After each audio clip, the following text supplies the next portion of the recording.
warahmatullahi wabarakatuh. Jadi kita dari kelompok 7 mau mempresentasikan tentang spesies. Di sini ada 4 orang, yaitu yang pertama ada Zawastia Putri, Lalu ada Rafi Rahayu Katarina. lalu ada Meisya Putri Febriani. Lalu ada Lintang Maulid Sofi.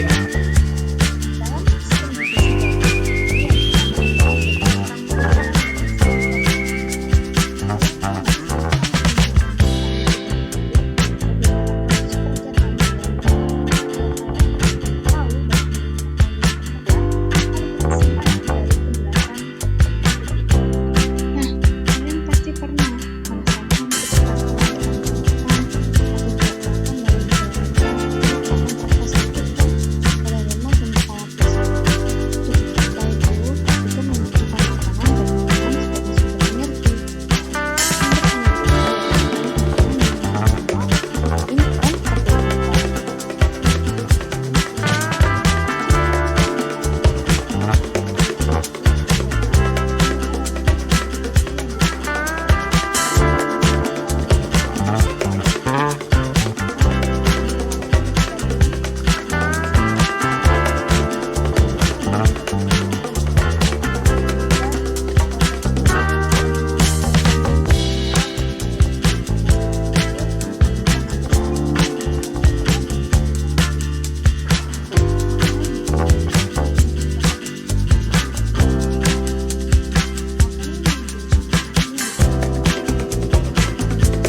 Protein ditemukan dalam berbagai makanan seperti daging, ikan, telur, kacang-kacangan.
Vitamin adalah senyawa organik yang dibutuhkan oleh tubuh dalam jumlah kecil atau mendukung berbagai fungsi biologi. Vitamin tidak dapat diproduksi sendiri oleh tubuh, sehingga harus diperoleh melalui makanan, kecuali dalam jumlah tertentu seperti vitamin D. Lalu ada jenis-jenis dan fungsi vitamin. Yang pertama ada vitamin yang larut dengan lemak. Ada vitamin A, mendukung kesehatan mata, kulit, dan kekebalan tubuh. Vitamin D, membantu penyerapan kalsium dan fosfor untuk kesehatan tulang. Vitamin E, antioksidan yang melindungi sel dari kerusakan. Dan vitamin K, berperan dalam pembekuan darah dan kesehatan tulang. Lalu yang kedua ada vitamin yang larut dalam air. Ada vitamin B kompleks, mendukung metabolisme energi, fungsi otak, dan produksi sel darah merah. Contohnya, B1 yaitu vitamin, B2 riboflavin, B3 niacin, B6 ribosilat asam folat, dan B12. Lalu yang kedua ada vitamin C, meningkatkan daya tahan tubuh, membantu menyembuhkan luka, dan bertindak seperti antioksidan. Nah, setelah mempelajari tentang vitamin-vitamin yang ada dalam makanan, di sini ada piramida nutrisi makanan. Di bagian piramida paling atas, ada 5% minyak, mentega, gula, makanan manis, dan minuman manis. Makanan-makanan ini hanya dibutuhkan 5% saja untuk tubuh. Lalu, di bagian kedua, ada daging, ikan, telur, dan kacang-kacangan yang hanya berjumlah 20% yang dibutuhkan untuk tubuh. Lalu yang ketiga ada buah-buahan dan sayur-sayuran yang dibutuhkan dalam 35% untuk tubuh. Dan yang terakhir di bagian piramida paling bawah ada 50% nasi, roti, singkong, dan gandum dan kentang, yang yaitu mereka adalah karbohidrat yang dibutuhkan dalam tubuh sekitar setengah untuk tubuh. Setelah mempelajari piramida nutrisi makanan, sekarang apa sih jenis-jenis nutrisi yang ada dalam makanan? Yang pertama, yang telah kita pelajari sebelum piramida nutrisi makanan yaitu vitamin yang ada di dalam buah-buahan dan sayur-sayuran. Fungsi utama vitamin adalah membantu tubuh melawan penyakit dan menjaga kesehatan organ-organ yang ada dalam tubuh. Lalu yang kedua ada serat. Serat ini ada dalam sayur-sayuran, buah-buahan, dan kacang-kacangan. Fungsi utama mereka adalah membantu menjaga kesehatan usus dan mempermudah proses buang air besar. Dan yang ketiga ada air. Air membantu melunakkan makanan dan pembentukan air liur dalam tubuh. Air ini adalah salah satu nutrisi yang sangat dibutuhkan dalam tubuh, yang didapatkan dari buah-buahan, sayur-sayuran, dan air minum. Nah, setelah mengetahui vitamin, piramida nutrisi makanan, dan jenis-jenis nutrisi yang ada dalam makanan, sekarang apa saja sih syarat makanan yang baik untuk dimasukkan ke dalam tubuh? Yang pertama, makanan itu harus mudah dicerna. Dan yang kedua, harus higienis ya, didapatkan dari tempat-tempat yang bersih dengan proses yang bersih. Lalu yang ketiga, mengandung nutrisi dengan jumlah mencukupi sesuai dengan yang diperlukan tubuh, seperti nutrisi-nutrisi yang telah disebutkan tadi yaitu serat, vitamin, air, karbohidrat, protein, dan lain-lain. Lalu yang keempat, mengandung kalori dengan jumlah yang mencukupi kebutuhan tubuh. Nah, kalori ini tidak boleh terlalu berlebih dalam tubuh karena dapat menyebabkan banyak penyakit. Kalori ini biasanya ditemukan dalam makanan-makanan yang cukup berat, seperti gula ataupun roti ataupun makanan-makanan yang kurang menyehatkan biasanya mengandung banyak kalori. Slide selanjutnya tentang zat aditif yang ada di dalam makanan. Zat aditif adalah bahan yang ditambahkan ke makanan selama proses produksi untuk memberikan manfaat tertentu, seperti memperpanjang umur simpan, memperbaiki rasa, penampilan, atau tekstur makanan. Meskipun beberapa zat aditif aman untuk dikonsumsi dalam jumlah tertentu, beberapa zat aditif bisa beresiko jika dikonsumsi berlebihan atau oleh orang dengan sensitivitas tertentu. Di bawah ini adalah beberapa jenis zat aditif yang sering ditemukan dalam makanan. Yang pertama, pengawet. Contohnya seperti asam benzoat, natrium nitrit, sulfit. Yang kedua, pewarna makanan. Contohnya seperti tartrazin, aluraret, AC, karamel. Yang ketiga, penyedap rasa. Contohnya seperti monosodium glutamat atau MSG, ribonukleotida, dan natrium glutamat. Yang keempat, bahan pengembang. Contohnya baking soda dan ragi. Yang kelima, pengental dan pengemulsi. Contohnya seperti pektin, guar gum, lecitin. Lalu berikutnya ada contoh menu makanan yang bergizi. Yang pertama karbohidrat dari nasi. Yang kedua protein dan lemak dari telur, tahu, dan susu. Yang ketiga serat dari daun seledri dan tomat. Yang keempat vitamin dan mineral dari tomat juga. Selanjutnya kita ke teknologi pengolahan dan keamanan pangan.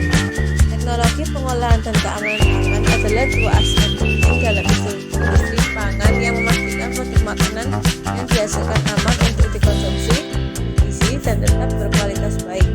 Keduanya melibatkan berbagai teknik, prinsip, dan proses yang bertujuan untuk meningkatkan ketahanan, kepraktisan, serta menjaga nilai gizi dan kebersihan makanan. Jenis-jenis teknologi pengolahan pangan. Pertama, pemanasan atau thermal processing. Proses ini melibatkan pemanasan makanan untuk membunuh mikroorganisme patogen dan memperpanjang umur simpan. Kedua, pengeringan atau drying. Menghilangkan air dari bahan makanan untuk menghambat pertumbuhan mikroorganisme. Tiga, ada fermentasi. Proses pengolahan menggunakan mikroorganisme seperti bakteri atau racun untuk mengubah komponen dalam makanan menjadi asam atau alkohol. Contoh produk hasil fermentasi adalah tempe, yogurt, dan keju. Keempat, ada pengalengan dan pembekuan atau canning and freezing. Pengalengan bertujuan untuk menyimpan makanan dalam wadah tertutup dan diproses dengan pemanasan. Sedangkan pembekuan adalah proses pengawetan dengan terletak suhu makanan di bawah titik. Lalu selanjutnya ada penyeduhan dan pemanggangan atau cooking and roasting. Teknik memasak dengan menggunakan panas untuk membuat makanan lebih lezat, aman, dan mudah dikonsumsi. Lalu bagaimana cara kita menjaga kesehatan penggunaan? Untuk kita bisa menjaga kesehatan penggunaan dari beberapa hal berikut. 1. Makan makanan bergizi seimbang. 2. Hindari makanan terlalu berminyak, pedas. 3. Mengunyah makanan sebanyak 2 kali makan. 4. Minum air putih yang cukup, olahraga teratur.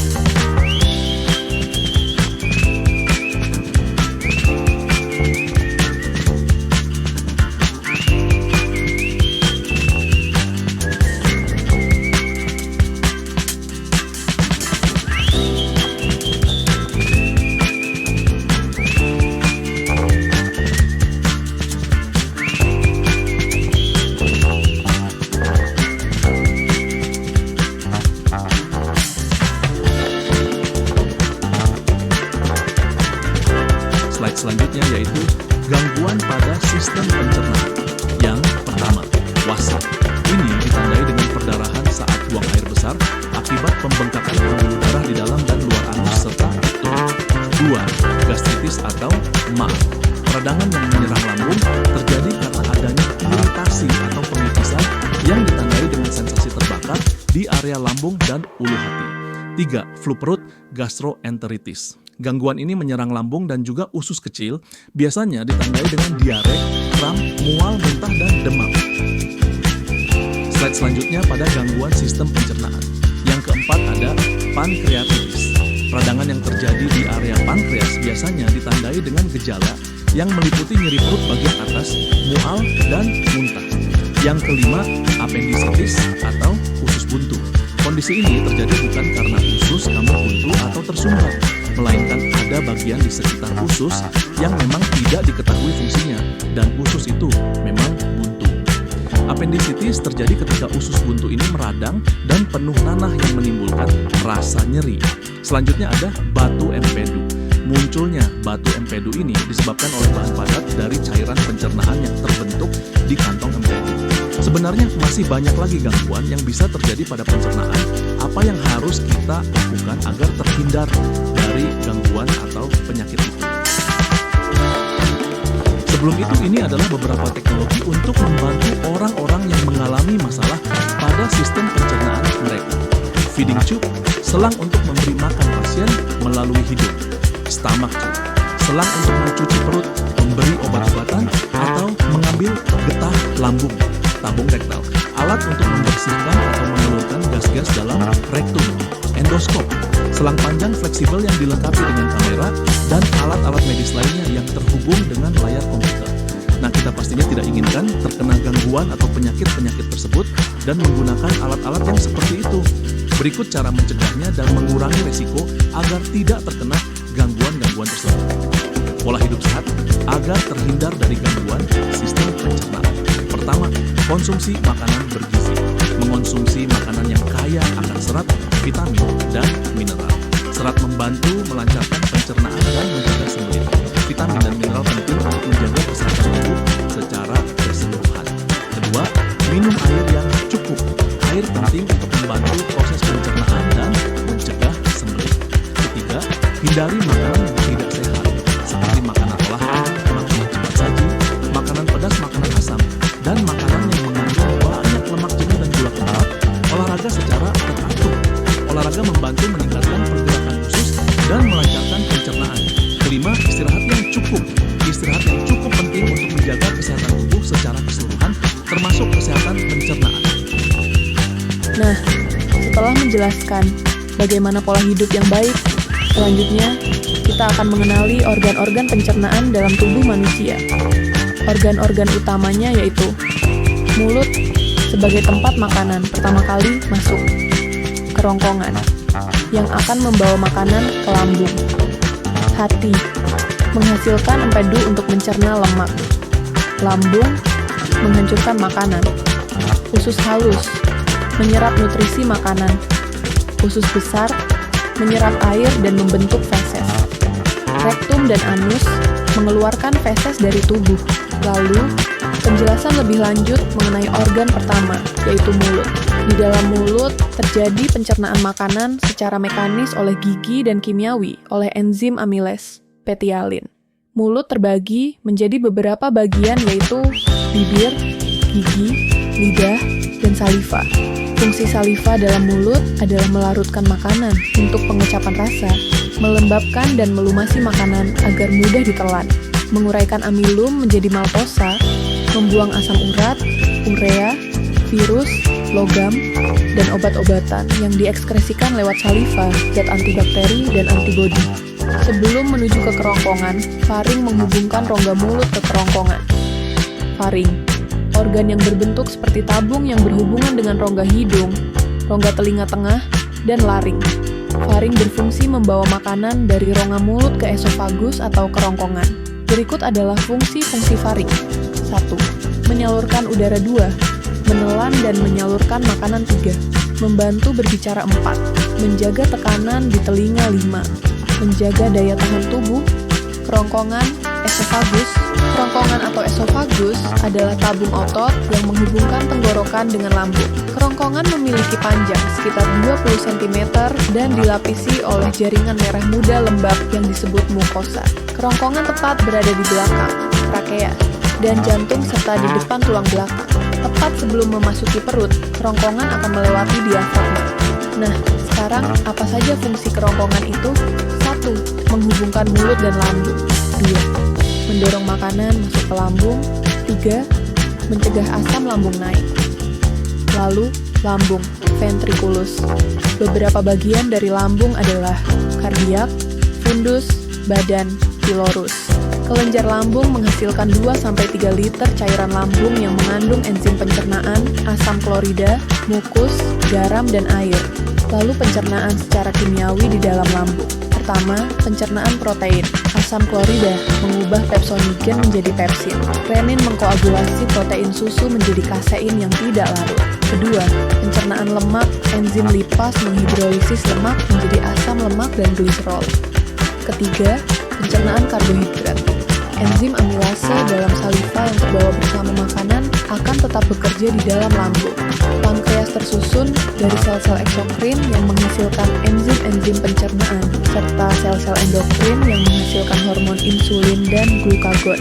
menghasilkan enzim untuk mencerna karbohidrat, protein, dan lemak. Enzim yang dihasilkan tripsinogen, kimotripsin, lipase, amilase, karboksipeptidase, aminopeptidase, dan dipeptidase. Hati fungsi, menyekresikan empedu untuk emulsi dan absorpsi lemak, mempertahankan homeostasis gula darah, menyimpan gula dalam bentuk glikogen, dan mengubahnya kembali menjadi glukosa jika diperlukan, menyintesis lemak dari karbohidrat dan protein, serta mengatur penyimpanan maupun pemakaian lemak, menyimpan mineral, vitamin larut lemak, serta toksin dari pestisida, obat-obatan yang tidak dapat diuraikan dan diekskresikan. Produksi panas dari aktivitas kimia dalam hati, terutama saat tidur. Empedu berupa kantung hijau terdapat pada lekukan di bawah lobus kanan hati. Berfungsi menyimpan cairan empedu yang dihasilkan oleh sel-sel hati. Bersifat alkali, terdiri atas air, garam empedu, pigmen empedu, kolesterol, musin, dan zat lainnya.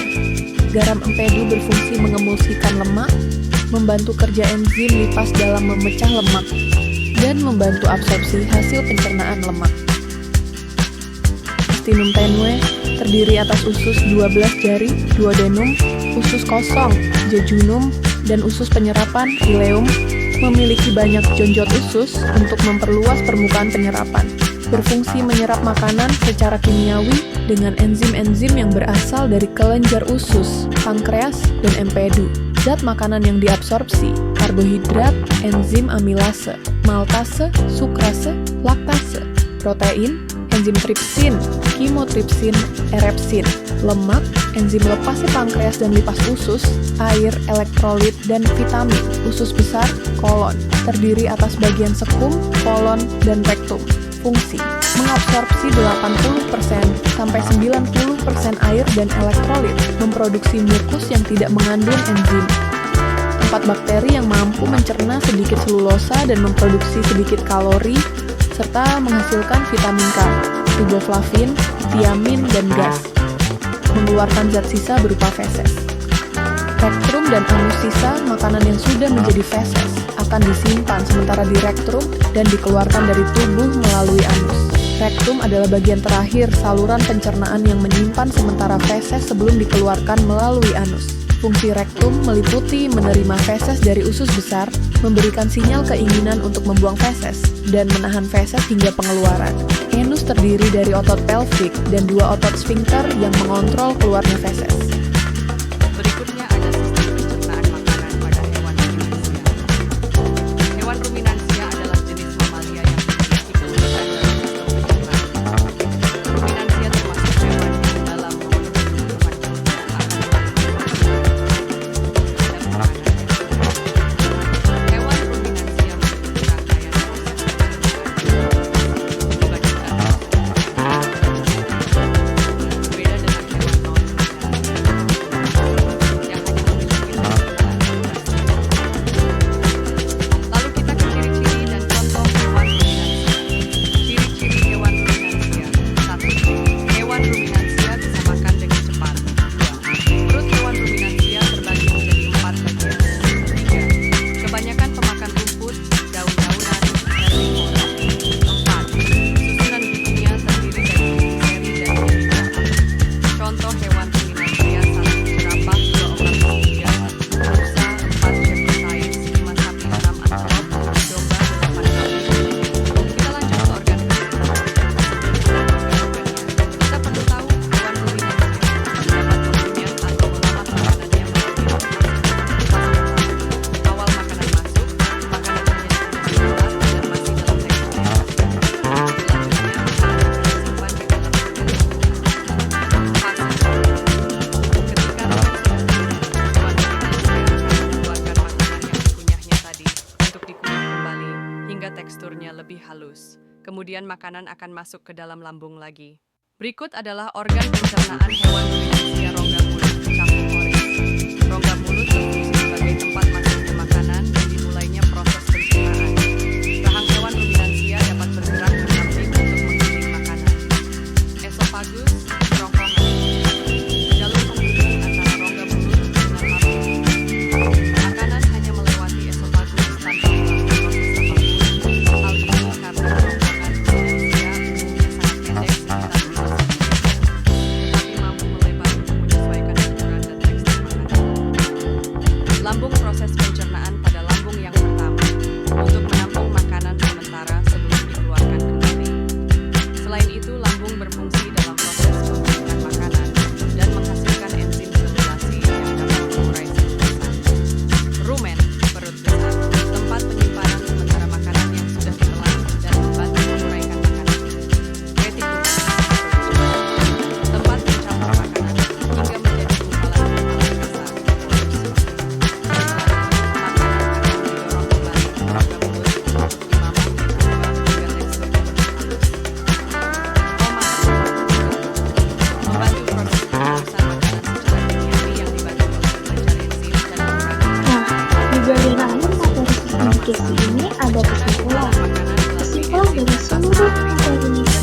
mengkonsumsi makanan seimbang dan bergizi dapat menjaga tubuh sehat dan bersehat.